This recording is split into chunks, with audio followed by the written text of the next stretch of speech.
The toilet has been running constantly, so we investigated it and come to find out the problem was the flapper was leaking by. So this is the old flapper, and if you look on the bottom side, there's a gasket supposed to go around that, and that deteriorated the center there and started leaking by. The flapper, oh, here's the new flapper. You can see the white gasket on it.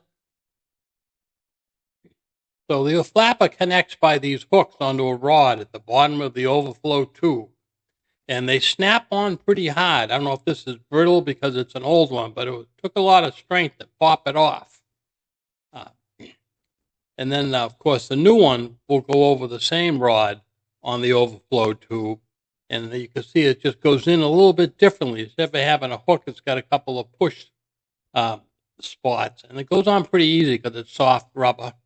So I'm going to go down there and just snap it on the existing rod.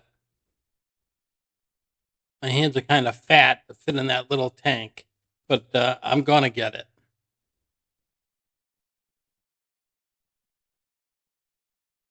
It snapped right in. So there's a chain that comes off the flapper that goes through a hole in the flush rod.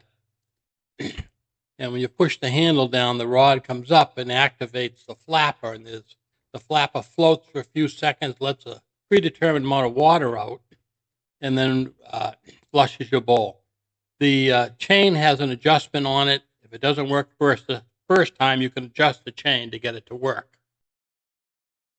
The tank has to fill up, and then this is the overflow. It rinses the bowl for a minute. And there's the water coming up. Exciting. Oh, there it is. It's ready. All right, flush it. Now we're going to flush it to see if it operates.